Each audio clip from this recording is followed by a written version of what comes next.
Entonces, para aquellos de ustedes que están familiarizados con el libro de Apocalipsis, particularmente el capítulo 2, 12 y 14, sabemos que en el corazón de Apocalipsis y en particular el capítulo 13 hay dos bestias.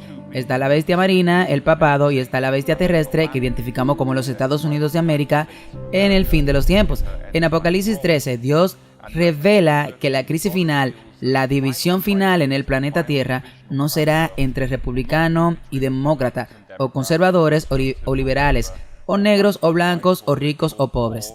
Será entre la verdad y el error. Un error que se sabrá que es error, pero se impondrá como error, porque la verdad es inaceptable para las costumbres de la gente de este mundo. Y aquellos que siguen a Jesucristo enfrentarán persecución no porque el mundo los odie, sino porque el mundo odia a Jesucristo. Y si no pueden poner sus manos sobre Jesucristo, el mundo pondrá sus manos sobre sus seguidores. Y entonces, si vamos a ser fieles a Jesús hasta el fin de los tiempos, sabemos que nos espera un viaje difícil antes de que Jesús regrese a esta tierra. Ahora, en Apocalipsis 13, leemos que habrá una adoración falsa sentida globalmente y forzada por mandatos económicos globales. Habrá exclusión social, habrá persecución y, en última instancia, pena de muerte para quienes sean fieles a Dios. Así que esta tarde voy a hablar sobre la filosofía política y económica del papado. Esta es la primera parte de Apocalipsis 13, porque es la política y economía del papado la que va a impulsar a la segunda bestia de Apocalipsis 13, que son los Estados Unidos de América.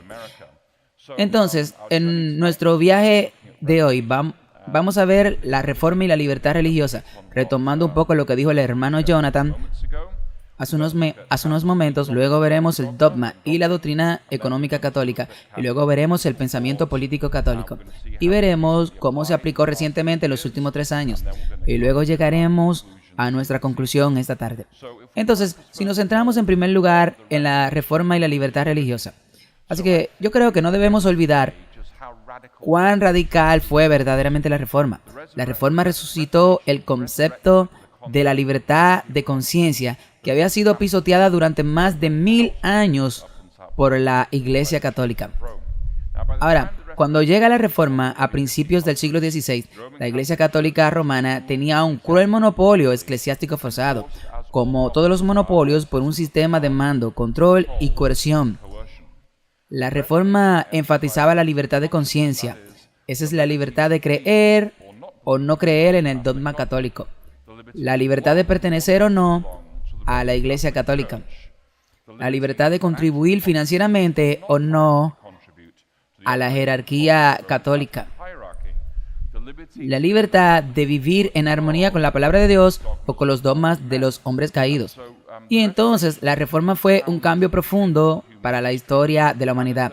Y como dijo Jonathan hace unos minutos, de todas las libertades que atesoramos en los Estados Unidos, en particular las que figuran en nuestra Declaración de Derechos, la libertad de religión es la que ocupa el primer lugar. Y no es casualidad que la libertad religiosa sea la primera mencionada en la primera enmienda en la Declaración de Derechos que ves en la pantalla, que dice que el Congreso no promulgará ninguna ley que respete el establecimiento de una religión o prohíba su libre ejercicio. Nuestros fundadores, los redactores de nuestra Constitución, los redactores de la Declaración de Derechos, entendieron que la libertad de conciencia es la libertad fundamental sobre la que se construye Estados Unidos para todas las personas que vienen a esta nación, y nosotros venimos a esta nación. Bueno, yo hoy voy a hablar como un inmigrante, pero lo que nos mantiene unidos es la aceptación de estas verdades, que nuestro Creador nos ha otorgado estos derechos. Hay un Creador, Él nos ha dado estos derechos. Y la responsabilidad número 1 que tenemos ante Dios y nuestro prójimo es el libre ejercicio de nuestra conciencia para vivir en armonía con los impulsos del Espíritu Santo en nuestros corazones y vidas. Y así Lutero cambió muchas cosas en la Reforma, y cambió la fuerza que era la fuente de la autoridad eclesiástica, de la autoridad teológica, de la autoridad social y política de los hombres corruptos, a la palabra de Dios, de la cambiante tradiciones orales no escrita de Roma, a una escritura estable y permanente e infalible. Lutero descubrió en las escrituras que la salvación no la ganan los pecadores ni nosotros, la ganamos cooperando con Dios. Tampoco lo dispensa una jerarquía papal corrupta, sino que se recibe a través de la fe como un don gratuito directamente de un amoroso Padre Celestial. Entonces nuestra salvación no depende de monjes, sacerdotes, cardenales, obispos o papas. Nuestra salvación tampoco depende de ritos, ceremonias, sacramentos, confesiones o penitencias. Cada persona que está aquí hoy responde directamente ante Dios en el juicio final sin acercarse a un papa, un sacerdote, un cardenal, un pastor, para responder por ellos o interceder por ellos. Debemos presentarnos ante Dios por nuestro propio derecho. Debemos responder por cada palabra y cada hecho. Somos seres morales responsables ante nuestro Creador moral. Cada hombre es responsable de su condenación o salvación eterna. Por lo tanto, somos parte de la Reforma Radical. La Reforma Radical sostuvo que usted y yo tenemos derecho a leer la palabra de Dios en nuestro propio idioma, y Dios le dará suficiente entendimiento para su salvación. La Reforma Radical no dice que los pastores deban predicar desde el púlpito y todos deben aceptar lo que dicen los pastores. La Reforma Radical dice que todos tienen derecho de tener la Biblia en su idioma y Dios le dará suficiente entendimiento para la salvación. Porque es para eso que la Biblia está escrita, para restaurar nuestra relación eterna con Dios. Quizás no entendamos todo lo que hay en la palabra de Dios. Eso es un hecho para todos nosotros. Pero esperamos, a pesar de la Reforma Radical, el derecho a leer la Biblia en nuestro propio idioma. Ese es un derecho que no debemos dar por sentado. Acabo de regresar de Malasia el sábado pasado. Estuve en Malasia, que es una nación musulmana muy estricta. Y puedo decirle que el derecho a leer la Biblia está estrictamente prescrito por el gobierno. Existen reglas estrictas contra la evangelización y la conducción de los musulmanes a la fe de Jesucristo. Y existen sanciones muy estrictas por esto en muchos países del mundo. Este libro, en muchos sentidos, es el libro más prohibido, no solo en la historia, sino en el mundo hoy. Entonces somos herederos de la Reforma Radical. Lutero descubrió, como dijo Jonathan, que todos los cristianos son sacerdotes y que Jesucristo es nuestro sumo sacerdote. Descubrió en las Escrituras que no existe mediación de la Virgen María, ni de los santos, ni de los sacerdotes, y que todas las personas pueden acudir a Dios en oración. Todos tenemos el derecho de presentarnos ante Dios en oración, en público o en privado. Los principios protestantes elevan al individuo y tanto los derechos como las responsabilidades del individuo. Enfatizan la laboriosidad, la propiedad privada, el contrato, la ley y la libertad de conciencia. Ahora, ¿por qué es así? Se dice simplemente así. Si naces en la fe católica, entonces lo eres. Hay algo que se llama bautismo de niño en la Iglesia Católica. No es necesario nacer de nuevo. Si pecas, paga dinero llamado indulgencia y se te permite permanecer en pecado. Si envías más, podrás rezar algunos Aves Marías. Pagas algo de dinero a la iglesia, pero no hay necesidad de una reforma de conducta y no hay una necesidad de nacer de nuevo. Como protestante, no practicamos el bautismo infantil, practicamos el bautismo de los creyentes, que es cuando tienes la edad suficiente, la inteligencia y la conciencia para darte cuenta de que eres un pecador perdido sin un salvador. Me dirijo a Dios con fe, confieso mis pecados, recibo por fe el don de la salvación de Jesucristo que se me ofreció en el Calvario y nazco de nuevo. Y por lo tanto, cuando peco a partir de ese entonces, vuelvo a la confesión, al arrepentimiento y le pido perdón para que el Espíritu Santo me dé la victoria sobre ese pecado. Y por eso las sociedades católicas no tienen ningún incentivo para elevarse por encima del nivel del pecado más básico. Las sociedades protestantes alientan a las personas a nacer de nuevo y a vivir por el Espíritu. A lo largo de los siglos, esta es la razón por la que las naciones protestantes tienden a prosperar y las naciones católicas tienden a hundirse en el polvo. Lo vemos en todo el mundo. Así que Estados Unidos se construyó sobre estos principios protestantes, tal como los enunciaron personas como Roger Williams, y esto condujo a nuestra Declaración de Derechos y nuestras libertades civiles hoy. La libertad de expresión, la libertad del libre ejercicio, la libertad contra la autoincriminación, tomando como quinto, se podría decir, la independencia del jurado del dictado judicial, el derecho a no ser encarcelado sin causa. Esta es la base de nuestro contrato social, es decir, el gobierno por consentimiento del gobierno, o como lo expresó Abraham Lincoln después de Gettysburg, un gobierno del pueblo, por el pueblo y para el pueblo, algo que creo que cada vez vemos menos estos días. Pero todo nuestro contrato social se basa en estos principios protestantes que vemos en la pantalla. Así que los protestantes con nosotros se liberaron de los crueles, sanguinarios, vengativos y totalitarios tiranos de la Iglesia Católica. Y los principios de la Reforma, enunciados por Lutero y otros como él, borraron toda la jerarquía de la Edad Media, la jerarquía política, la jerarquía económica, la jerarquía eclesiástica y la jerarquía social. Nos cuesta imaginar el terremoto que representó la Reforma en la Edad Media en toda Europa. Entonces, con esos antecedentes en mente, veamos lo que dice la Iglesia Católica sobre el dogma económico. La Iglesia Católica, y probablemente no sé si te has dado cuenta o no lo sabes, no estoy a favor del dogma de la Iglesia Católica. ¿Ok? Mi madre es de Irlanda y lo hemos visto de primera mano a lo largo de los siglos. ¿Qué es lo que sucede cuando tú tienes una fuerza política autoritaria, secreta e inexplicable como la Iglesia Católica? Y el terror que trae a la gente inocente. En Irlanda, incluso hasta la década del 1970, teníamos asilos donde los niños eran puestos a trabajar bajo la supervisión de monjes. Teníamos a las hijas de Magdalene Laundries, donde enviaban a jovencitas sin hogar, fugitivas o embarazadas fuera del matrimonio. Fueron enviadas y enfrentaron los abusos más horrendos durante los años 70 y 80, hace solo unos años. Esto en mi vida, estos escándalos son muy reales. Viví esto en el lado irlandés de mi familia. La Iglesia Católica es una antigua institución construida a base de sangre, mentiras, corrupción y documentos falsificados como la donación de Constantino o los decretos de Isidoro, como verás en unos momentos. Está gobernada por un emperador absoluto. Está estructurada en una jerarquía rígida. Tiene un alcance global, una naturaleza aristocrática. No rinde cuentas a ninguna población y ninguno de sus funcionarios es elegido por la gente común. No existe un proceso democrático dentro de la jerarquía católica. No sorprende, por tanto, que el papado haya expresado repetidamente su desdén por los principios protestantes y por las expresiones políticas y económicas del cristianismo protestantes, es decir, el republicanismo y el capitalismo. Ambos son anatemas para la jerarquía católica.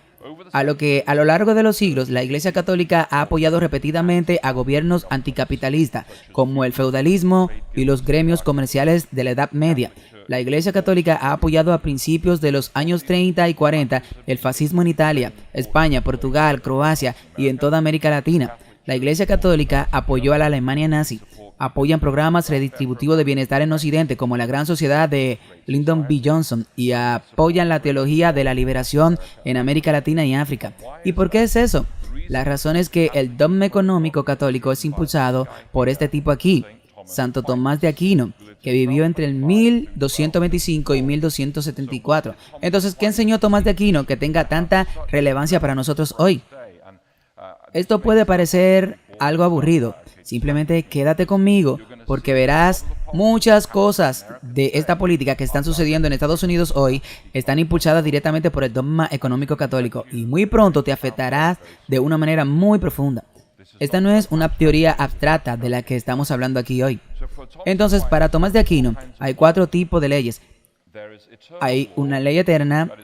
Ese es el plan de Dios para el universo y todos los habitantes. Esto incluye la gravedad en las leyes científicas y matemáticas que gobiernan nuestro universo.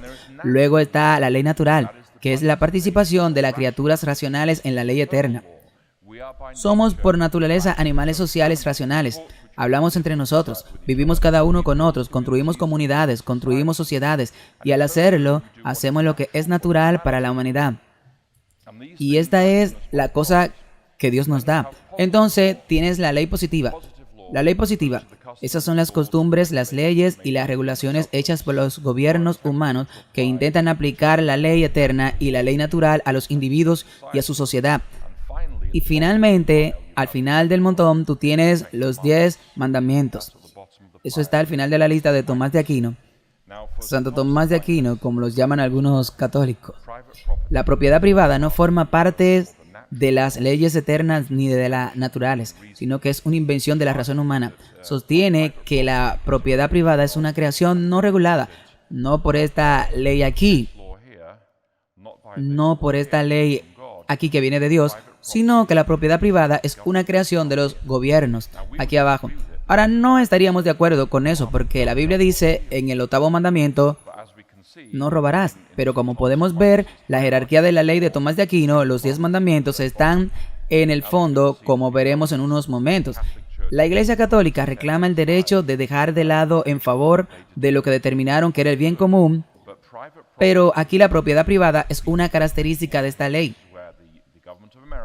Aquí es donde el gobierno de Estados Unidos prohíbe cosas como el robo, al menos por parte de particulares, pero no por ellos mismos. Por cierto, eso fue una broma.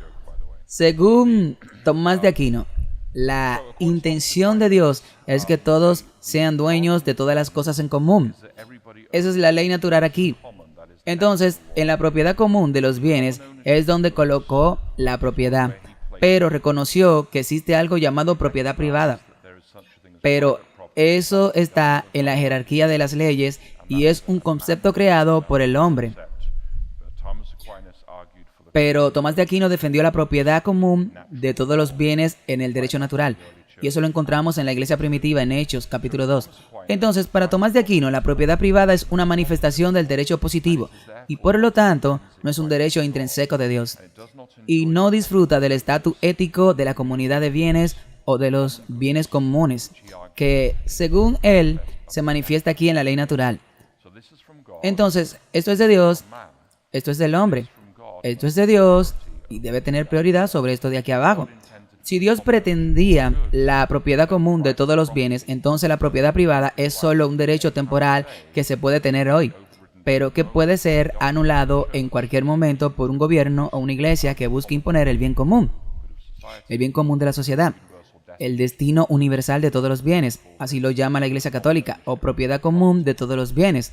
Así, para Tomás de Aquino y para los católicos de hoy, la necesidad es el criterio moral para la posesión legítima de la propiedad. Ni la posesión, ni la creación, ni la producción, ni los regalos, ni las herencias, ni los mandamientos divinos, como el 8º mandamiento, otorga a cualquiera el derecho de poseer cualquier cosa que otra persona afirme necesitar. Cuando piensa en eso, no tienes ningún derecho de poseer nada en el dogma católico. Los bienes de uno se deben a otros por ley natural. Si necesito tu carro, tengo el derecho moral de llevármelo. Su propiedad privada es solo función de los gobiernos de aquí abajo y no es parte del plan original de Dios para la humanidad que está aquí. Porque los bienes de uno se deben a otros por ley natural. No hay un pecado en que un individuo satisfaga sus necesidades personales tomando la propiedad ajena. En el pensamiento católico no existe una medida absoluta de cuál es la necesidad, pero la necesidad de un individuo de apoderarse de la propiedad de otro se deja a la discreción del necesitado o de las autoridades públicas. La única persona que no está en condiciones de evaluar o juzgar y la única persona que no tiene autoridad moral para negarse a exigir la expropiación de su propiedad por parte de otros o de las autoridades es el verdadero propietario de la propiedad que se está robando.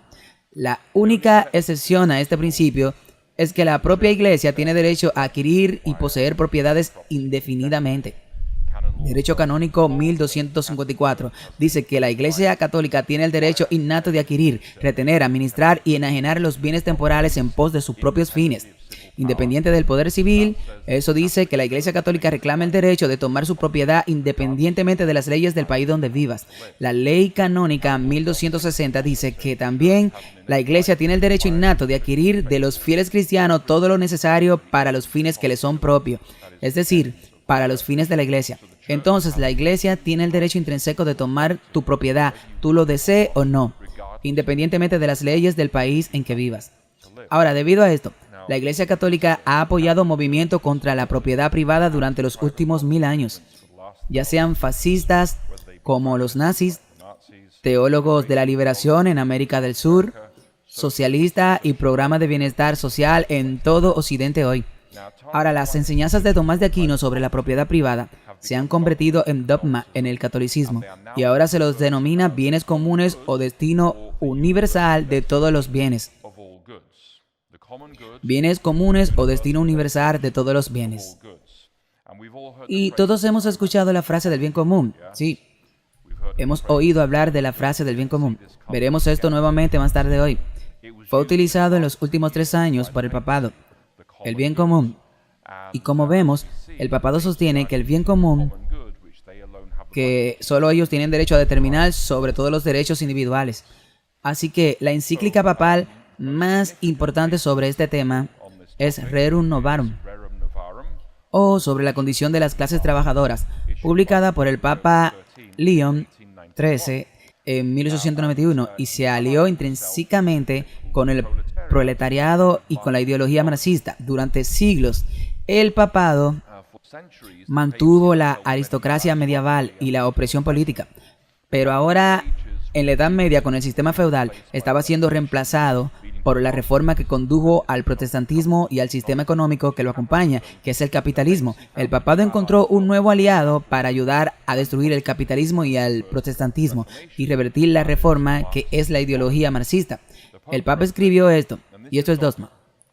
Entonces, si somos católicos, debemos aceptar sin cuestionar como una verdad de Dios. El Papa escribe que poseer bienes privadamente, como vimos anteriormente, es un derecho natural del hombre, y ejercer este derecho, especialmente en la vida y en la sociedad, no solo es lícito, sino también claramente necesario. Pero si se le pregunta cómo puede el hombre usar sus bienes, la Iglesia responde, sin duda, en cuanto a este punto. El hombre no debe o no considerar los bienes externos como propios. Pero, ¿cómo? Como comunes. Así que, si se poseen bienes privados, hay que utilizarlos para el bien común. León XIII dice aquí que él hace una distinción entre propiedad legal privada de la propiedad y el uso común. Esa es la teoría política y económica que sustenta el fascismo del siglo XX, que tenía el dictador Adolfo Hitler. Los estados comunistas argumentan con la ideología socialista que el Estado debe poseer los medios de producción y que el capital y todo el capital es propiedad de los estados y que no se tiene derecho a ningún capital. Y en el fascismo, la ideología tal como la expresa el papado aquí, es que ustedes mismos pueden poseer todo el capital como miembros de esa sociedad, pero todo debe usarse de la manera que el Estado determine para el bien común. Y el capitalismo dice que todos deberían tener una participación en la propiedad del capital de esa sociedad.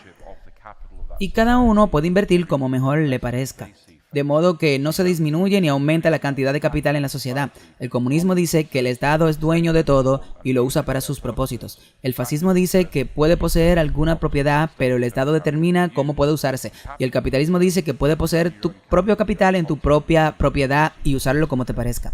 Esa es la diferencia esencial entre estos tres sistemas políticos y económicos.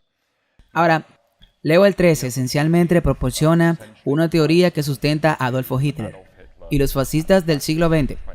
El fascismo es una forma de socialismo que conserva la afición de la propiedad privada, pero no su sustancia, porque el gobierno todavía determina el uso de la propiedad privada.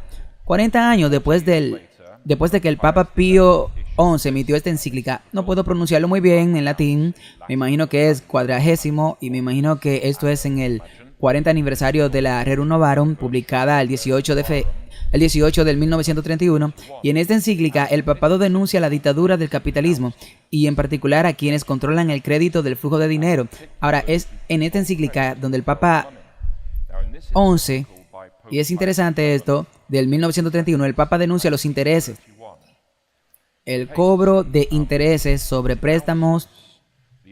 Ahora, en Europa, durante siglos, el Papa había dicho que los católicos no deberían involucrarse en la industria bancaria porque es pecaminoso cobrar intereses. Y así la comunidad judía entró en la industria bancaria. Así fue como cuando el papado en 1931 emitió una encíclica condenando la usura y la toma de intereses en el sector del sistema bancario en toda Europa. No es difícil ver cómo esto influyó en la ideología nazi en la Alemania de los 1930, porque se presta al antisemitismo, porque la comunidad judía era muy fuerte dentro del sector bancario de Europa. Justo en el momento en el que el Papa publicó esta encíclica. Después de la Segunda Guerra Mundial llegamos al Vaticano II, que fue una importante conferencia de la Iglesia. Duró varios años a principios de los años 1960 y ellos concluyeron esto en Gaudium et Spes en 1965, que significó algo sobre en latín. Bueno, olvidé lo que significa Gaudium. Pero de todos modos, esto es lo que dijeron. Dijeron que es el derecho de la autoridad pública el de impedir que alguien haga un mal uso de su propiedad privada en detrimento del bien común. Lo que significa que el gobierno tiene el derecho de determinar cómo tú usas tu propiedad privada. Pero no usaron la frase gobierno público. Usaron la frase autoridad pública. Hay unas razones por las que las palabras tienen significado. El significado de las palabras puede perdurar durante generaciones y siglos sin que la gente se dé cuenta de dónde provienen. Lo escuchamos esta mañana con la presentación del hermano Jonathan sobre algunas de las enseñanzas de Francis Bacon y Edward Cook y Roger Moore. ¿Roger Moore? No, Roger Williams. Sí, no Roger Moore, el actor de James Bond, como se llama James Bond. Sí, sacudido pero no revuelto. Bueno, no estoy seguro. De todos modos, en esta declaración, en particular de la Iglesia Católica establece que el bien común es una ficción de la ideología católica romana que permite a las autoridades publicar hacer lo que quieran con su propiedad privada. Esto está claramente en contradicción directa a como Dios lo dio en el 8º mandamiento. Después del Vaticano II, tenemos al Papa Pablo VI, y afirmó que esto es una afirmación muy interesante que se aplica a nosotros hoy. Dice: todos los derechos, incluidos los de la propiedad en un libre comercio, deben estar subordinados a este principio. Ese es el principio del llamado bien común. Entonces, en la ideología católica, tu derecho a adorar según tu conciencia, tu derecho a hablar según tu conciencia, tu derecho a enseñar, predicar o escribir o publicar, tu derecho a adorar libremente, tu derecho a la vida, están todos subordinados al principio del destino universal de los bienes del bien común, que está determinado por la jerarquía católica. Quiero que piensen esto por un minuto. No tienes derechos humanos si aceptas el dogma católico.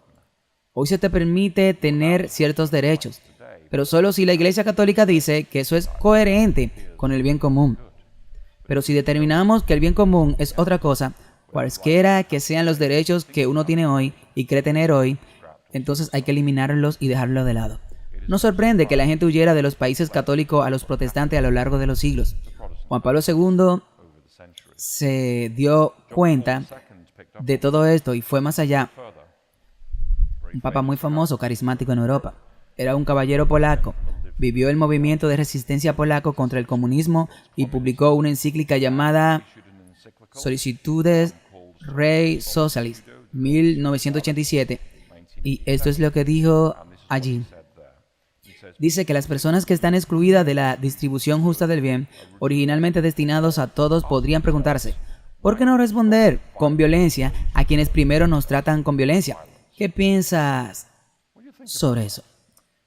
No es la primera vez que el papado da una puerta abierta a la violencia en las calles, a la redistribución de bienes de los que tienen a los que no tienen. Esto no es justo. Ya sabes, los ataques que dicen en 1630 y 1640. Las tierras bajas eran para el rey de España y el Sacro Imperio Romano estaba atacando, digamos, las tierras bajas de la actual Holanda, Dinamarca ibérica. Ahora, este principio ha sido aplicado en los tiempos modernos por los obispos católicos en diferentes países del mundo. Decir que si los que se amotinan, por ejemplo, en Brasil, entonces los alborotadores y los saqueadores tienen derecho a tomar lo que toman porque lo necesitan. Y aquellos que poseen la propiedad, como los dueños de las tiendas, no tienen derecho a impedir que los saqueadores se apoderen de su propiedad, porque la gente saquea según su necesidad. Y entonces en este pasaje el papado se alineó con aquellos que usted y yo podríamos pensar que están erosionando la sociedad al destruir el principio de la libertad de propiedad privada. Según Juan Pablo, en esta encíclica, él justifica las revoluciones socialistas, el robo común, la violencia de las masas y los saqueos y las guerras, agresión, si se emprenden para distribuir de forma más justa, como piensa la gente, los bienes del planeta Tierra. Luego publica otra encíclica llamada La crisis ecológica, una responsabilidad común. Y creo que el medio ambiente será utilizado como justificación para la ley dominical al final de los tiempos. Encontramos en el libro Conflicto de los Siglos, donde Satanás estará causando desastres naturales en el mundo. y luego simultáneamente estará culpando a los guardadores de los mandamientos de Dios por honrar el sábado e incurrir en la ira de Dios, y hará que los gobiernos caigan sobre esos guardadores de los mandamientos porque están provocando la ira de Dios en esos desastres naturales que Satanás está causando simultáneamente. Leemos sobre eso en el conflicto de los siglos, pero en esta encíclica en particular, esto es lo que escribió el Papa Juan Pablo II. Dijo que las autoridades públicas deben prever una planificación global en relación con los diferentes tipos de trabajo que configuran no solo la vida económica, sino también la vida cultural de una sociedad determinada. Entonces el papado no está simplemente reclamando el derecho de determinar su camino de salvación. No solo están reclamando derechos que están fuera del extrasium non solvem solaus, es decir, fuera de la iglesia no hay salvación. El papado no solo reclama el derecho de ser el único camino hacia Dios, sino que también reclama el derecho de determinar el bien común para toda la humanidad. Y también reclaman el derecho a esa autoridad pública que se dé cuenta de que no utiliza la palabra gobiernos civiles. Aquí está hablando de autoridades públicas, con lo que en realidad se refiere al papado. Los poderes públicos tienen derecho a determinar, planificar, configurar no solo la vida económica de una sociedad determinada, sino también la vida cultural de una sociedad determinada. Esto es lo que enseñaba Juan Pablo II en su encíclica llamada La crisis ecológica, una responsabilidad común. Según él, la tierra es de todos, por lo tanto es nuestro patrimonio común, y por lo tanto cualquier acción gubernamental o global para salvar nuestro patrimonio común o el bien común prevalecerá sobre nuestros derechos individuales, exactamente como dijo Juan Pablo VI después del Vaticano II. Este dogma católico será la base de las leyes dominicales para la anulación de la libertad de conciencia y la libertad de religión, porque su derecho individual a adorar según su conciencia y según la palabra de Dios el séptimo día de la semana, en sábado, debe estar subordinado al bien común de salvar el planeta Tierra tal como lo define la Iglesia Católica. Desde que Rerum Novarum sobre la condición de la clase trabajadora fue esa encíclica del 1891, no hemos llegado a esa diapositiva, por lo que volveré aquí. Varias encíclicas del papado no han creado una plétora de nuevos derechos que los gobiernos están llamados a preservar, proteger y defender a todos en el nombre del bien común y el destino universal de todos los bienes. Ahora bien, esto es significativo, ya que la creación y el llamamiento a defender cada vez más derechos humanos genera cada vez más argumentos morales para ampliar el tamaño, el alcance y el poder del gobierno. Cuanto más crea el gobierno derechos humanos, más tendrá que defender y hacer cumplir esos derechos. Si el gobierno dice que todos tienen derecho a recibir una atención médica gratuita en el punto de entregar la nación, como decimos en Gran Bretaña, el gobierno, por lo tanto, ha creado un derecho y la gente espera que el gobierno brinde atención médica gratuita a todos sin cargo en el punto de entrega en todo el país. Si el gobierno dice que todo el mundo tiene derecho a una educación desde el jardín de infancia hasta el grado Q-12, el gobierno debe, por tanto, proporcionar esa educación Q-12.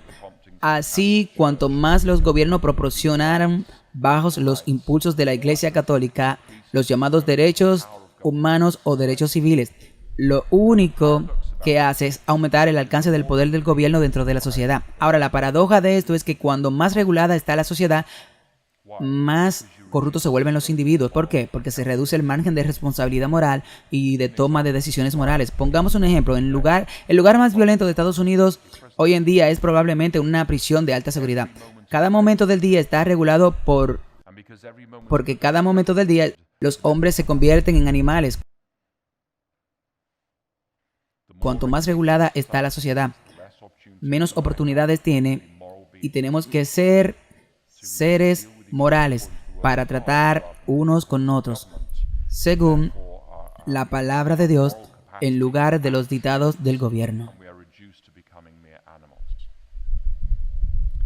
Y por tanto, nuestra capacidad moral de actuar se reduce y quedamos reducidos a convertirnos en meros animales. Este es el problema de la constante expansión de los derechos humanos en una sociedad de derechos civiles. Se reduce el alcance de la responsabilidad moral en la sociedad a medida que se multiplica el número de ritos católicos romanos y se promueve el dogma católico en los gobiernos de hoy. Cuanto más grandes se vuelven esos gobiernos, más pequeña se vuelve la esfera de la libertad personal, económica y moral.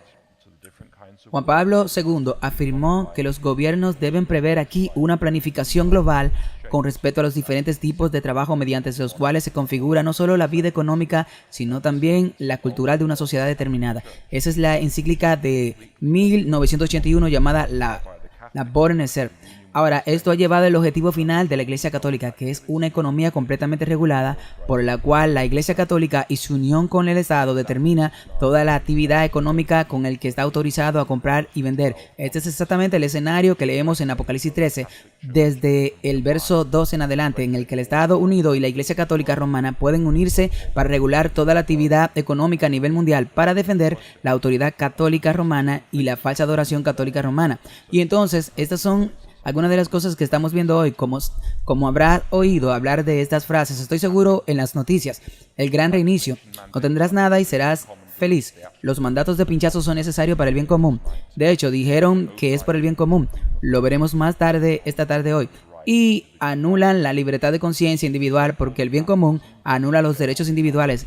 Capitalismo de parte interesada versus capitalismo de asociacionista. Eso es lo que tenemos con el índice ESG, los índices ambientales, sociales y gubernamentales, y personas como BlackRock y Vanguard que están imponiendo ciertas ideologías a las corporaciones estadounidenses porque son los principales accionistas. Las monedas digitales de los bancos centrales son un medio de control global como nunca antes hayamos visto. La OMS, el Tratado de Preparación para Pandemia, que se está negociando mientras hablamos, se transferirá para mostrar el derecho a determinar la pandemia en cualquier momento. También otorga en el borrador actual el derecho a la OMS reasignar los recursos económicos y la propiedad privada en cualquier nación determinada para lograr el bien común o para prevenir futuras pandemias.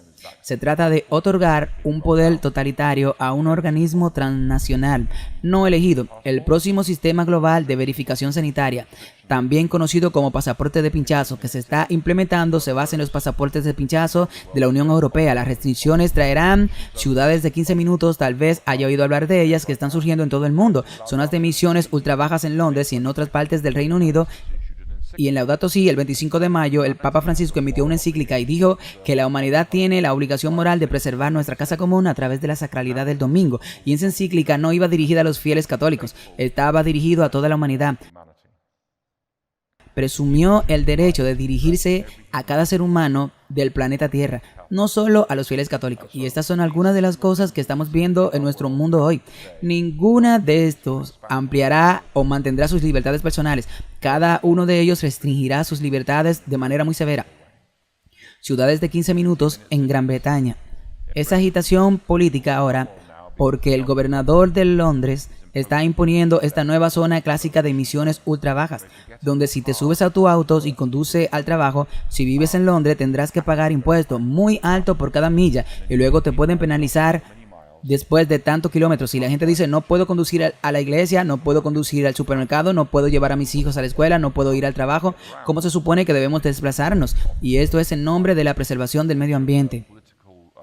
Y es por eso que ahora hay una agitación política en Gran Bretaña por la imposición de cosas como zona de emisiones ultra bajas. Y los políticos en Europa ya no hablan de cero emisiones netas.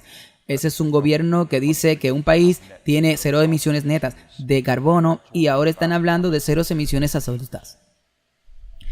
Las cero emisiones absolutas significan que no hay vida, literalmente.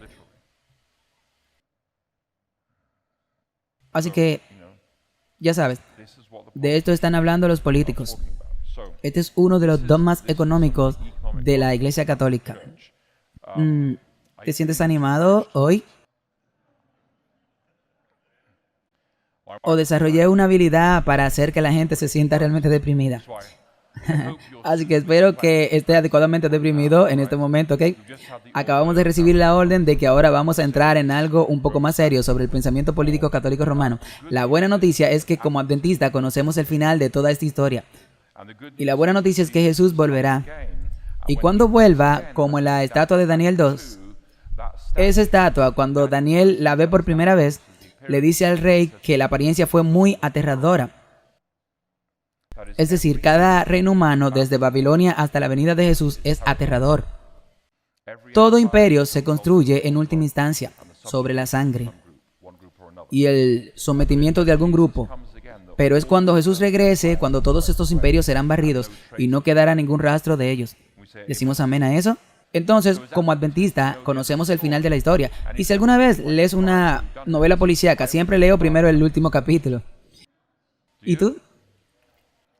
Porque quiero leer el libro y recoger las pistas que el protagonista o el héroe encuentra a medida que avanza. E incluso cuando sabes quién lo hizo, todavía no puedes entender cómo lo descubrieron.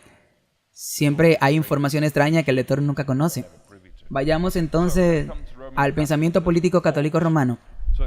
Entonces, la Iglesia Católica remonta su herencia a Mateo 16, 13 al 20.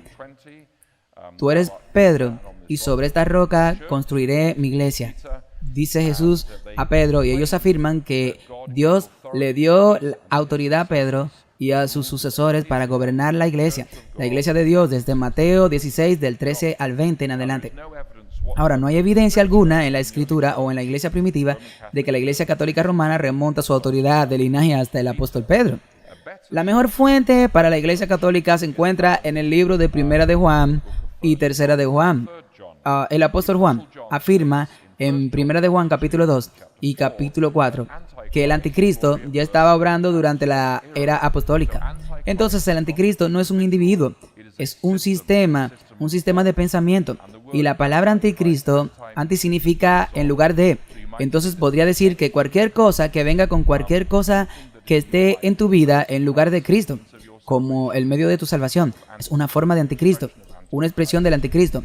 Pero también hay un sistema del anticristo que ya estaba funcionando en la época de los apóstoles, en los años 80 y 90 después de Cristo. Y Juan escribe sobre un tipo llamado Diótrefes en Tercera de Juan, versículo 9 y 10. Es una pequeña epístola. Dice, escribí a la iglesia, pero Diótrefes, a quien le encanta tener la preeminencia entre ellos, no nos recibe, por lo cual si voy me acordaré de las obras que hace parloteando contra nosotros con palabras maliciosas, y no contento con ello, ni él mismo recibe a los hermanos y prohíbe a los que quieren y los echa fuera de la iglesia. Ahora a los amigos a los que se refiere son misioneros y evangelistas viajeros que viajan por esas partes del antiguo Medio Oriente, y se niega a aceptar misioneros y apóstoles viajeros y plantadores de iglesias. Así que aquí en este pasaje encontramos un solo líder de la iglesia que rechaza la autoridad de los apóstoles e insiste en las leyes del gobierno. Un líder de la iglesia ambicioso y anticristiano, a quien le encanta tener preeminencia, que ataca a otros cristianos con palabras maliciosas y que expulsa a los cristianos de la iglesia. Este es un prototipo del Papa. Lo encontramos en Tercera de Juan, versículos 9 y 10. Ahora, el crecimiento del papado es la historia del triunfo de los obispos de Roma, hambrientos de poder sobre sus oponentes eclesiásticos y políticos, ya que los procesos tomaron siglos y transformaron las congregaciones presbiterianas originales de Roma en un imperio global gobernado por un único gobernante absoluto. Entonces, el presbiterio en griego, son los ancianos, y originalmente las iglesias eran gobernadas por ancianos en los tiempos del Nuevo Testamento, y luego un supervisor en la ciudad era llamado episcopo. De ahí proviene la palabra episcopal.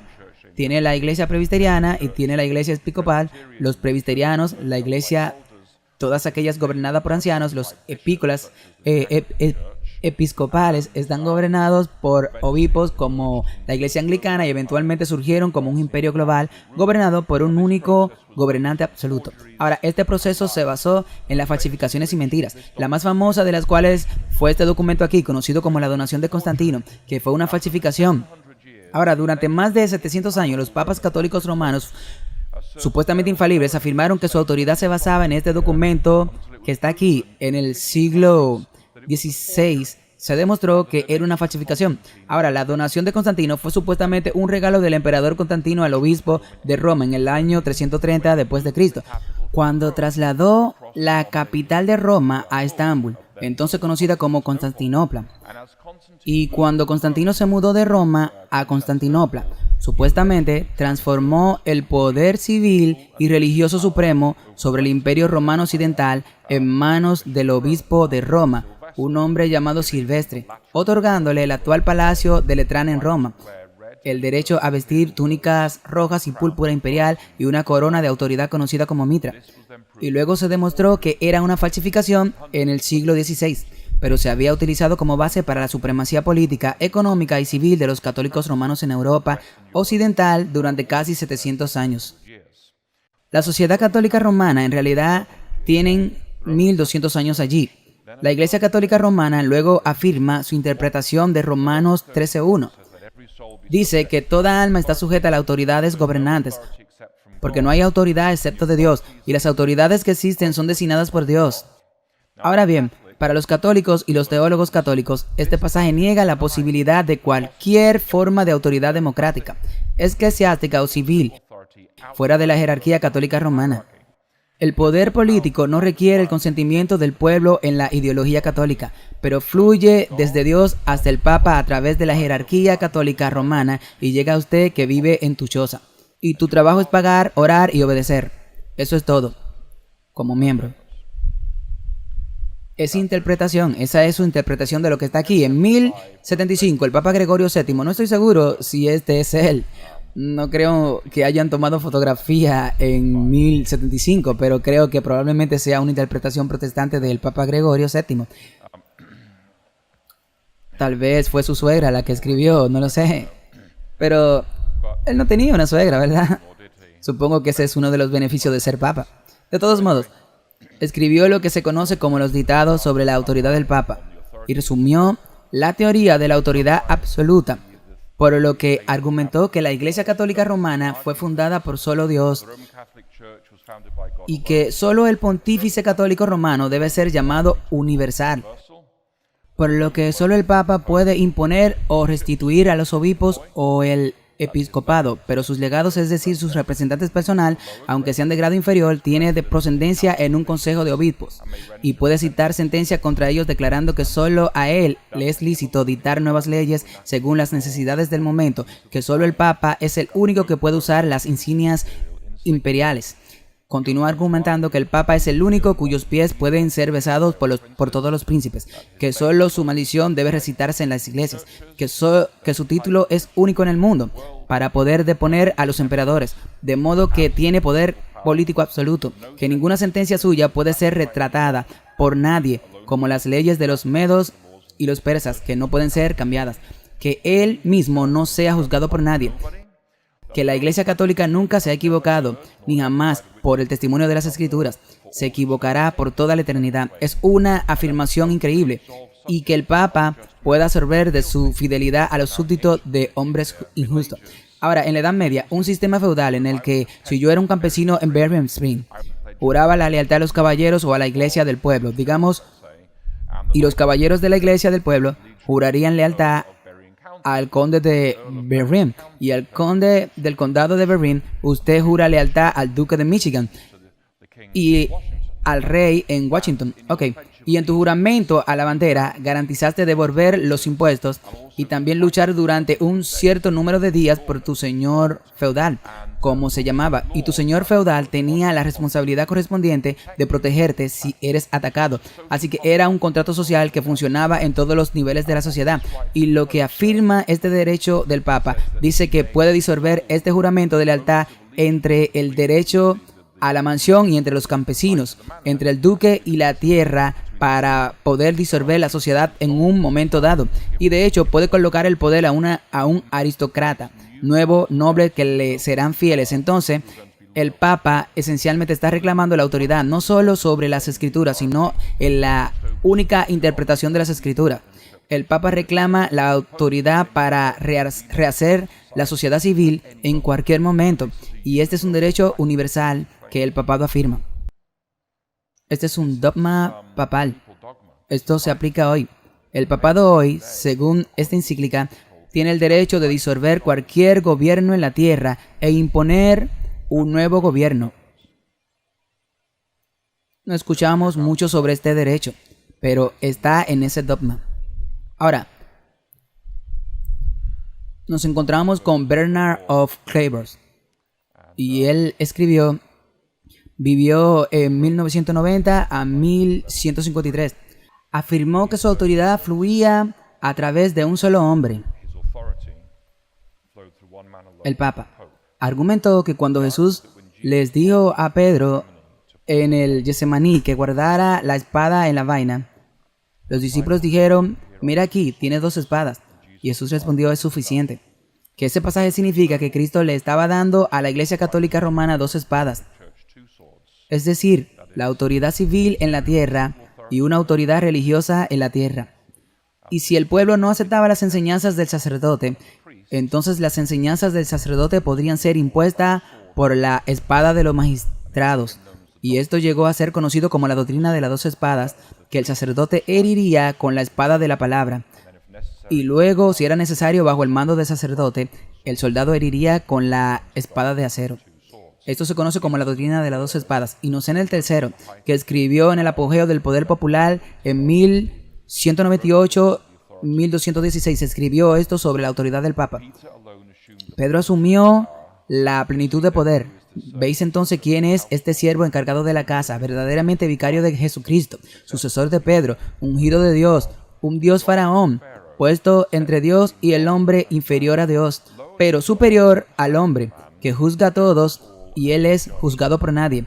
Así que según Inocente el III, el Papa es una especie de semidios flotando en algún lugar entre Dios y el hombre. Y tiene sentido, por tanto, que el Papa interceda por la humanidad, y dice que los santos pueden interceder, y la humanidad y la Virgen María puede interceder por la humanidad caída. El Papa está entre Dios y el hombre. Él es inferior a Dios, pero es superior al hombre. Escribiendo al arzobispo de Ravenna, que es una ciudad en el norte de Italia, en 1198, Inocente escribió esto. Dice que en ningún lugar se cuida mejor la libertad eclesiástica que en la Iglesia Católica Romana, donde tiene pleno el poder en los asuntos temporales y espirituales. Entonces, el significado de la libertad religiosa y el pensamiento católico romano es que la libertad religiosa solo se logra para una sociedad cuando la Iglesia Católica tiene plena autoridad tanto en los asuntos religiosos como en los asuntos civiles de una sociedad determinada. Y es por eso que en nuestra Declaración de Derechos, la libertad religiosa es la número 1 mencionada en la Declaración de Derechos. Es un rechazo total del dogma católico. No seremos gobernados por un papa. No seremos gobernados por los dogmas de sacerdotes corruptos que abusan de niños. Seremos gobernados por la palabra de Dios y por su Espíritu Santo que nos convence. Por eso significa que tú y yo tenemos la responsabilidad de leer y alimentarnos de la palabra de Dios, de saber lo que dice y de ponerla en práctica. No solo celebramos la libertad del dogma papal y la tiranía, también tenemos la responsabilidad de leer esto por nosotros mismos y comprender que es suficiente para nuestra salvación. Así que no es la libertad sino que tenemos libertad de... Somos responsables ante Dios del uso de las libertades que tenemos hoy. Bonifacio 8 pasó a exponer sobre la autoridad papal en la Edad Media. En consecuencia, escribió esto en la encíclica Unam Sanctam. Es un documento sorprendente para reclamar la autoridad papal absoluta de toda la sociedad humana. En consecuencia, declaramos estado definido y pronunciamos que es totalmente necesario para la salvación de toda criatura humana estar sujeta al romano pontífice. Es una afirmación asombrosa, ¿verdad? Y basándose en las enseñanzas de San Agustín, argumenta en la parábola donde Jesús envía a sus sirvientes a invitar a la gente al banquete de boda de su hijo, y algunas versiones dicen que vayan e invítenlo a venir, pero esa palabra griega también se puede traducir como obligarlos a venir. Entonces, como ninguna salvación es posible fuera de la Iglesia Católica, y Jesús dice a sus siervos en la parábola: salid y oblíguenlo a entrar. Esa fue la interpretación de Agustín de esa parábola de Jesús. Por lo tanto, la Iglesia Católica está moralmente justificada y te obliga a entrar a la Iglesia mediante tortura y fuerza si es necesario, porque mediante el ritual de quemarte en la hoguera vamos a purificar tu alma y prepararte para el cielo. Quizás no quieras unirte a la Iglesia, pero debido a que solo tiene una vida eterna en la Iglesia tiene la obligación moral de obligarte a ingresar a la fuerza. Está siendo la lógica, y aunque tenga que matarte en el proceso, es por tu propio bien. Por eso hablaban de la purificación del alma cuando te quemaban en la hoguera. No había esto en Estados Unidos, pero sí lo teníamos en Inglaterra. la purificación del alma. Esta encíclica de Bonifacio VIII es un reclamo sorprendente de plena autoridad civil y religiosa por parte del papado. Su argumento a favor de la subordinación de las autoridades civiles al papado se basó en la necesidad de mantener la unidad dentro de la Iglesia Católica. Recuerde, Jesús oró por la unidad en Juan 17. Y si Jesús oró por la unidad, y la única manera de lograr la unidad para la humanidad es si todos los gobiernos civiles están sujetos a la autoridad del papado. Por lo tanto, cuestionar la autoridad del liderazgo de la Iglesia causará división eclesiástica, dañará la misión de la Iglesia y conducirá a la pérdida de almas en todo el mundo. Por lo tanto, está bajo una forma de chantaje moral. Por lo tanto, debes aceptar la autoridad de la Iglesia y debes aceptar sin cuestionar su dogma. Si no aceptas su autoridad, vas a causar división en la Iglesia. Y Jesús oró precisamente para que no hubiera división en la Iglesia. La Iglesia Católica no es la única iglesia en la historia que usa este argumento. La Iglesia Adventista lo usó también el 22 de enero, en la condenación de mi predicación, donde cuestiono la autoridad de la Iglesia. Dijeron que yo causo desunción mundial. Es el mismo argumento. Es la ideología papal la que está incorporada en nuestro torrente sanguíneo. En el pensamiento católico, la unidad eclesiástica en la humanidad, la salvación es la base de la unidad política, y la unidad política solo es posible mediante la sumisión a la autoridad papal. Cuando surgieron la Iglesia Católica Romana y la Reforma, la jerarquía católica romana utilizó este dogma para restaurar la unidad eclesiástica y política por la fuerza, y esto volverá a suceder en la crisis final, como vemos ahora en Apocalipsis 13. La Iglesia Católica afirma que su oficio docente no se limita a cuestiones morales espirituales. En 1931, el Papa Pío XI, en esta encíclica que ya hemos cubierto, afirmó esto: establecemos los principios claramente establecidos de Leo XIII. Es nuestro derecho y deber tratar con la autoridad los problemas sociales y económicos. ¿Tienen derecho? No el derecho del gobierno civil. El derecho del papado, el dogma papal. Esto viene de Dios mismo, dicen ellos. No puede cuestionar esto. El papado reclama la máxima autoridad tanto en la esfera civil como en la espiritual de todas las sociedades de la tierra. Por tanto, la Iglesia Católica es realmente la primera potencia totalitaria de Occidente, y ella es la madre del totalitarismo del siglo XX y de las decenas de millones de personas que murieron bajo dictados comunistas o fascistas. El papado insiste en la unidad y la conformidad de todos. Los disidentes deben ser corregidos, y si persisten en la desobediencia deben ser asesinados. Tomás de Aquino lo expresó de esta manera: hay algunos incrédulos, como los gentiles y hebreos, que nunca han aceptado la fe cristiana. Esto de ninguna manera deben ser obligados a creer.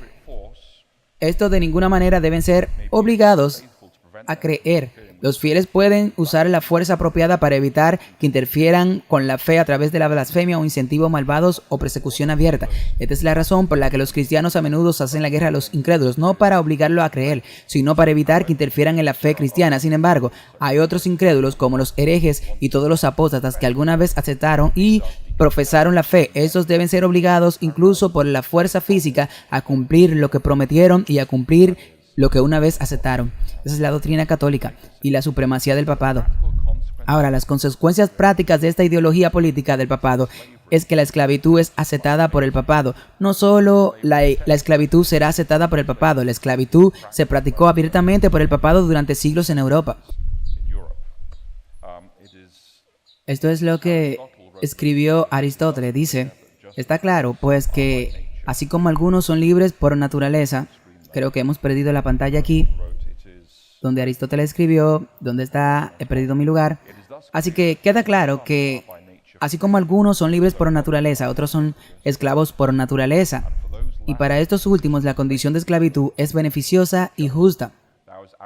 Esta era la opinión de Aristóteles sobre su política sobre la esclavitud. Ahora, esa visión de la esclavitud fue aceptada por Tomás de Aquino y promovida por los papas. Así que los papas concedieron esto a los reyes de Portugal y España aquí mismo. Le concedieron el derecho, cito, permiso pleno y gratuito para invadir y buscar y capturar a los sarracenos y paganos y a cualquiera otro incrédulo y enemigo de Cristo, donde quiera que estuvieran, así como sus reinos, sus ducados, sus condados, principados, y otras propiedades para reducir a su persona ¿qué? Una esclavitud perpetua. Así que este fue el derecho de que la Iglesia Católica otorgó a los reyes de Portugal y España en los siglos XIII, XIV y XV. En términos prácticos, de esta actitud hacia la esclavitud de los no católicos significó que la Iglesia Católica Romana no tenía ninguna objeción teológica a la institución de la esclavitud en los campos de concentración de Hitler, ni a la esclavitud de los africanos en el sur profundo, ya que fueron protestantes o de religiones tradicionales de origen africano. Como consecuencia de su ideología política, la Iglesia Católica apoyó con entusiasmo a los nazis y a Adolfo Hitler. Pío XI fue el primer jefe de Estado en reconocer el gobierno de Hitler en el 1933 y luego firmó un tratado con Hitler garantizando la lealtad de los católicos alemanes al régimen de Hitler. Los católicos alemanes se unieron en masas al ejército de Hitler y en el apogeo de su poder en septiembre de 1942, Hitler gobernaba la población católica romana más grande del planeta Tierra. Los católicos romanos fueron grandes nazis porque estaban acostumbrados a una obediencia incondicional a gobernantes totalitarios y sedientos de sangre. En el 1933, la carta pastoral de los obispos católicos alemanes en realidad animaba a los católicos alemanes a apoyar el régimen nazi. Este fue emitido en el 1933 y dice: solo si el individuo se ve a sí mismo como parte de un organismo que antepone el ¿qué? El bien común al bien individual, su vida volverá a estar marcada por la humilde obediencia y el servicio gozoso que exige la fe cristiana. Y por eso, cuando se trata de la libertad religiosa, la Iglesia Católica Romana siempre la ha negado junto con su oposición a la libertad de pensamiento, la libertad de expresión, la libertad de educación, la libertad de prensa, etc. León XIII argumentó en 1885 que la libertad religiosa o la libertad de conciencia es una libertad falsa. Él negó rotundamente y denunció abiertamente la libertad de conciencia. Una de las razones para denunciar la libertad de conciencia fue que socava la unidad de la Iglesia. Si la Iglesia dice X, pero la convicción del Espíritu Santo dice Y, entonces, ¿qué aceptamos? ¿Lo que dice la Iglesia o lo que dice el Espíritu Santo? Por lo tanto, una jerarquía eclesiástica autoritaria como el papado no puede aceptar la libertad de conciencia individual, porque si el Espíritu Santo habla directamente al creyente, eso de alguna manera socavaría lo que la Iglesia está diciendo, ¿entiende esto? De modo que en un sistema autoritario como la jerarquía católica, la libertad religiosa es algo que debe ser denunciado, no es algo que deba atesorarse. Sostiene que una vida bien vivida es el único pasaporte al cielo, y por lo tanto, para garantizar que su vida sea bien empleada, los gobiernos deben negar la libertad religiosa. Este es el argumento del Papa Leo XIII. El Vaticano II pasó a declarar sobre la libertad religiosa. Este Concilio Vaticano declara que la persona humana tiene derecho a la libertad religiosa. Suena bien, ¿verdad? Pero el diablo está en los detalles. Esta libertad significa que todos los hombres deben ser inmunes a la coerción por parte de individuos o de grupos sociales y de cualquier poder humano dentro de sus límites. Y esos límites los define el papado, porque el papado no es un individuo o un grupo social. Según él, se lo dio Dios. Recuerde, el Papa es inferior a Dios y es superior al hombre, entonces él no está incluido en esta declaración del Vaticano II. Entonces, esta declaración no defiende la libertad religiosa. Dentro de los límites debidos significa que eres libre de creer en los dogmas de la Iglesia Católica y nada más. El Vaticano II solo defiende la libertad religiosa frente a la interferencia de entidades humanas como un gobierno local que puede atacarle, pero el papado no está incluido en esta lista de actores porque el Papa es Dios en la tierra. En esencia, siempre que el papado habla de libertad religiosa, no habla a favor de la libertad religiosa o la libertad de conciencia, sino que habla a favor de su propio poder autoritario sobre su conciencia. Y el objetivo de la ideología política católica romana es un único gobierno mundial. Pablo VI lo explica en 1967 en otra encíclica. Dice: esta colaboración internacional a escala mundial requiere instituciones que la preparen, coordinen y dirijan hasta que finalmente se ha establecido un orden de justicia universalmente reconocido. Quien no ve la necesidad de establecer progresivamente una autoridad mundial capaz de actuar eficazmente en los sectores jurisdiccional y político. Ahora, durante la pandemia de la pestilencia 19, hubo un tipo llamado Klaus Schwab del foro, ya sabes, Klaus Schwab, Foro Económico Mundial, y escribió un par de libros sobre la pestilencia y el gran reinicio. Y usa abiertamente este tipo de lenguaje. Su argumento básico es el siguiente: el gobierno de Gran Bretaña puede ocuparse de los problemas británicos, y el gobierno de Francia puede ocuparse de los problemas franceses, y los gobiernos de los Países Bajos pueden ocuparse de los problemas de los países holandeses, pero ¿quién se ocupará de nuestros problemas comunes? Así que los gobiernos pueden ocuparse de cuestiones locales, pero en ciertas cuestiones afectan a toda la humanidad, como una pandemia o un cambio climático global, como dicen que existe, y por lo tanto eso requiere autoridad global para gestionar todas las sociedades y anular a cada gobierno individual. Eso es lo que defiende Klaus Schwab en el Gran Reinicio. El lenguaje que utiliza, y si no ha leído su libro sobre la pestilencia 19 y el Gran Reinicio, léalo. Este es el pensamiento que está impulsando a nuestras élites políticas en todo el mundo hoy. Esta agenda globalista está empujando a un gobierno mundial o una autoridad mundial que pueda aportar soluciones que afecten a toda la humanidad a problemas que están fuera del alcance de los gobiernos individuales para resolverlos.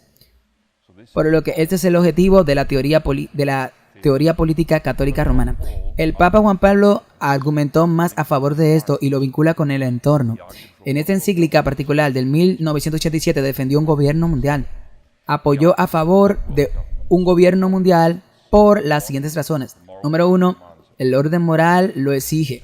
Número 2, gestionar el medio ambiente. Hoy en día se podría decir luchar contra el cambio climático. Número 3, controlar las corporaciones multinacionales. Número 4, acabar con el libre comercio internacional. Número 5, transferir riquezas de las naciones ricas a los pobres. Número 6, fomentar el desarrollo y la paz. Y número 7, y esta es la última razón de peso, porque el papado sostiene que los gobiernos nacionales son incapaces de garantizar el bien común universal. Solo ellos tienen derecho y la capacidad de hacerlo. Así que la próxima vez que pases por una iglesia católica, piensa en estas cosas.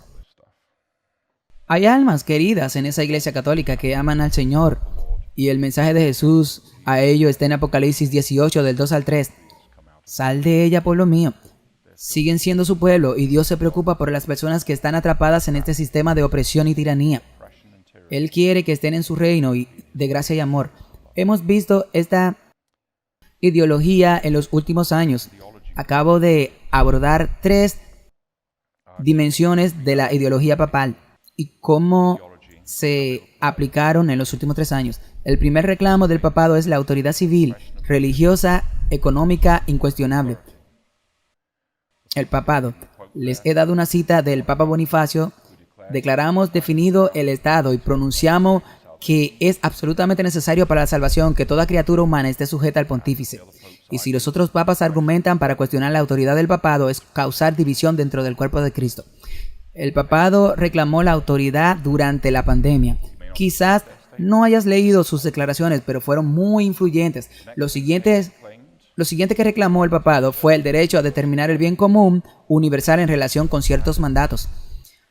Y vemos que el progresismo popular y progresista en 1967 se trata de todos los derechos, incluidos los de la propiedad en un libre comercio, que deben subordinarse a este principio, que es el principio del bien común.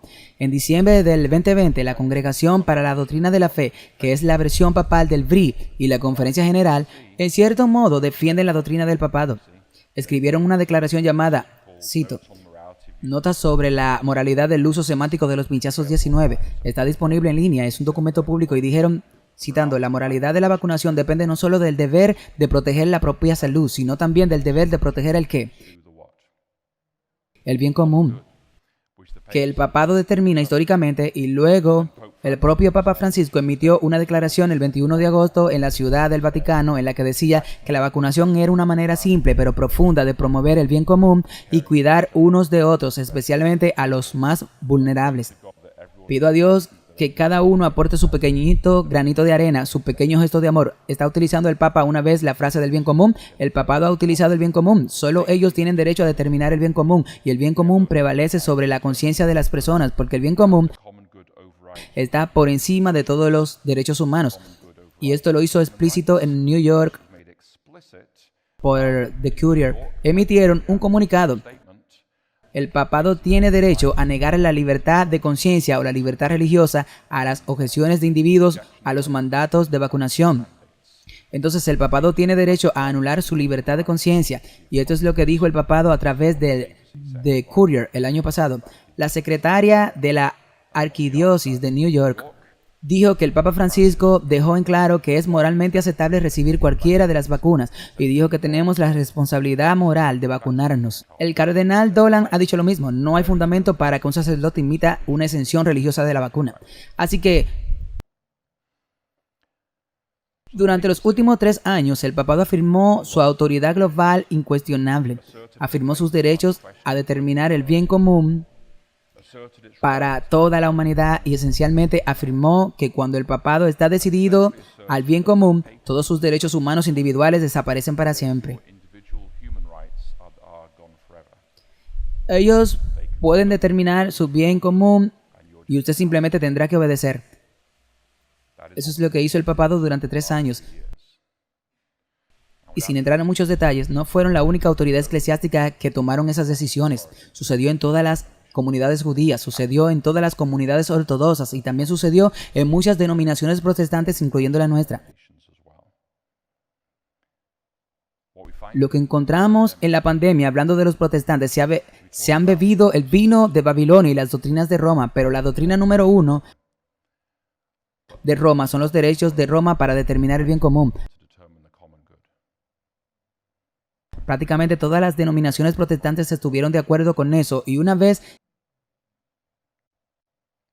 que aceptas que la Iglesia Católica tiene el derecho de determinar el bien común que prevalece sobre todos los demás derechos, reglas y leyes, entonces aceptas que si el papado dice que es para el bien común, adorar el domingo, no el sábado, debes aceptar eso también. Hay implicaciones en aceptar el bien común, derecho a determinar el bien común. Necesitamos pensar más allá del ciclo informativo actual y creo que darnos cuenta de que las palabras tienen significado, las palabras tienen consecuencias. Las decisiones que hoy parecen inocentes pueden tener consecuencias profundamente terribles en el futuro. Me refiero solo a que esto le sucedió a casi todas las principales denominaciones protestantes y grupos ortodoxos y judíos del mundo. Debemos pensar con mucho cuidado antes de comenzar a asumir y usar nuestros propios lenguajes, conceptos que se relacionan con el bien común o el bien de todas las personas, anulando la conciencia individual. Porque una vez que sigue ese camino, sabe que esencialmente no eres diferente de lo que sucedió en la Alemania nazi. El bien común significa que podemos destruirte si queremos. Entonces, ¿qué decir para concluir hoy? La libertad religiosa es la libertad humana más esencial. Es la fuente de todas las demás libertades en los Estados Unidos hoy. Durante la Reforma, el principio fundamental de la libertad religiosa nos liberó de la autoridad de una unión estatal de la Iglesia Católica Romana totalitaria, autocrática y sedienta de sangre, y se nos dio el regalo del protestantismo. El protestantismo a su vez nos ha otorgado nuestros derechos humanos y civiles para todas las personas sentadas en esta sala y para todos los que miran en línea. Sin el protestantismo y la libertad religiosa en contra de la dictadura espiritual católica romana, nunca tendríamos nuestra declaración de derechos hoy, debido a que sus dogmas económicos y enseñanzas de Tomás de Aquino sobre la propiedad privada son provisionalmente aceptables solo en la ley impositiva y no divina. Debido a nuestra enseñanza sobre los conceptos del bien común y destino universal de todos los bienes, la Iglesia Católica se opone implacablemente a la propiedad privada, a la libre empresa, a la propiedad privada de los bienes propios y al capitalismo. En cambio, el dogma católico apoya el marxismo, el socialismo, la teología de la liberación, el estado de bienestar y, en última instancia, como vemos en Apocalipsis 13, una forma de fascismo que preserva los derechos de propiedad privada. Pero todos los bienes deben administrarse por el bien común según lo determine el Estado. Debido al pensamiento político, malinterpretando las enseñanzas de Cristo en Mateo 16 y la doctrina de las 2 espadas de Bernardo de Clarivencia y falsificaciones como la donación de Constantino, el papado afirma incluso hoy que tiene derecho a la autoridad suprema sobre todas las sociedades del planeta Tierra, porque el Papa mismo es Dios en la Tierra. Tiene derecho a poner gobernantes y derribarlos. En Daniel 2 dice que Dios tiene derecho de levantar gobernantes y de ponerlos. El papado reclama el derecho de establecer gobernantes y derribarlos y ordenar todos los asuntos humanitarios, económicos, políticos, sociales, religiosos para algunos supuestos bienes comunes según lo determina el papado. Ayn Rand en 1967 escribió esto: la Iglesia Católica no es adventista. Ella dijo que la Iglesia Católica nunca ha perdido la esperanza de restablecer la unión medieval de la Iglesia y el Estado, con un Estado global y una teocracia global como su objetivo final. Eso no fue escrito por un adventista. Según Apocalipsis 13:3, el papado es una institución global que se está recuperando de la herida mortal de 1798, según Apocalipsis 13, en los versículos 11 al 18. El papado, una vez más, ganará poder global a través de la unión con el protestantismo apóstata en los Estados Unidos e impondrá un régimen global de coerción más siniestro que cualquier cosa vista en la historia de la humanidad. Entonces aquellos que acepten la autoridad del poder católico del anticristo recibirán la marca de la bestia en sus frentes porque lo creen, en sus manos porque están obligados a hacerlo. Algunos estarán convencidos de los nuevos mandatos de adoración y otros los aceptarán debido a la corrección de la pérdida de empleo, tal como lo vimos con los pinchazos. Pero aquellos que deseen vivir bajo la autoridad de Dios en lugar de la autoridad del hombre de Roma recibirán el sello de Dios, que es la morada del Espíritu Santo en sus vidas. Y se expresa a través de un corazón nuevo que se deleita en hacer la voluntad de Dios, se deleita en guardar los mandamientos de Dios, que le pide a Dios que escriba sus mandamientos y su ley de amor en sus corazones, incluyendo el cuarto mandamiento, y rechaza reformadamente la unión global del papado y los Estados Unidos. En los últimos tiempos, y es por esta razón que defendemos la libertad religiosa, porque mientras existe la libertad religiosa, la gente puede elegir por Dios. Los mensajes de los tres ángeles solo tienen sentido en el contexto de la libertad religiosa. Temed a Dios y dadle gloria. No recibas la marca de la bestia. Todos ellos presuponen que las personas tienen libertad de conciencia. Por eso trabajamos por la libertad religiosa y la libertad de conciencia de todos los pueblos, para que todos los pueblos puedan responder al último mensaje de misericordia de Dios.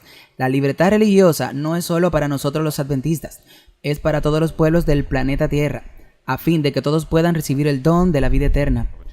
Algunas de las últimas palabras de Jesús en las Escrituras. Apocalipsis capítulo 22 dice: Yo, Jesús, he enviado mi ángel para daros testimonio de estas cosas en las iglesias. Yo soy la raíz y el linaje de David, y la estrella luminosa de la mañana. Y el espíritu y la novia dicen ven. Y el que oiga diga ven. Que venga el que tiene sed, y el que quiera tome gratuitamente del agua de la vida. ¿No es hermoso? El fin de los tiempos. No importa lo que el gobierno pueda decirte. No importa lo que los mandatos puedan decirte. No importa lo que digan las autoridades civiles. No importa lo que diga tu alcalde. No importa lo que diga tu médico. No importa lo que diga tu empleador. Usted todavía tiene el derecho de responder a Dios con fe y arrepentimiento y recibir el don de la vida eterna. No importa lo que hagan, todavía tenemos ese derecho. Y es por lo tanto, como adventista, defendamos ese derecho para todas las personas, porque mientras las personas conserven la libertad de conciencia para responder al Evangelio de la Gracia, por eso defendemos, hablamos, trabajamos y presionamos por la libertad religiosa para todas las personas. Como dije antes, cuando Daniel describió el sueño que Dios le dio a Nabucodonosor de las naciones de la tierra desde Babilonia hasta la venida de Jesús, dijo: Tú, oh rey, viste, y he aquí una gran imagen. Esta gran imagen, cuyo brillo era excelente, estaba ante ti, y su forma era terrible.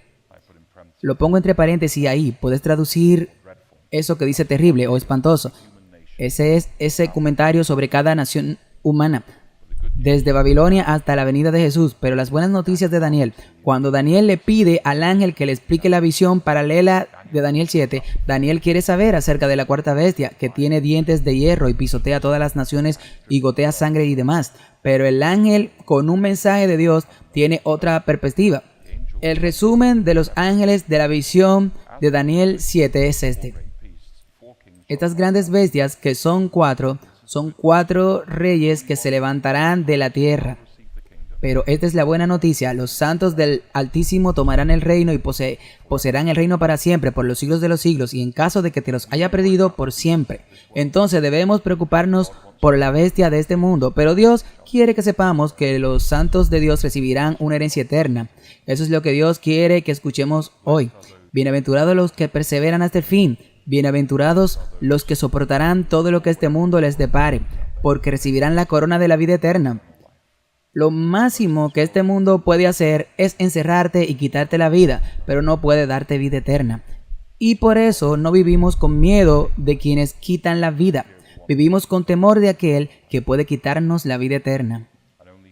Y solo Él tiene el don de la vida eterna. Tú puedes elegir hoy a quién servirás. Como dijo Dios al antiguo Israel, el Señor no quiere que ninguno perezca.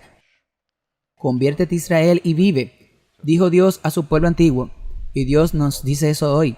Conviértete y vive. Recibe por fe el don de la gracia que nos ofreció en el Calvario. Lo ofreció a ti en el Calvario. No importa lo que las bestias de este mundo te digan o te hagan, recibirás el regalo de la vida eterna. El Evangelio es verdaderamente maravilloso, una noticia maravillosa. Y defendemos la libertad religiosa para que cada nación, tribu, lengua y pueblo no solo escuche el Evangelio, sino que pueda recibirlo y responder con fe para que antes ese mar de vidrio estén presentes tantos hijos de Dios como sea posible.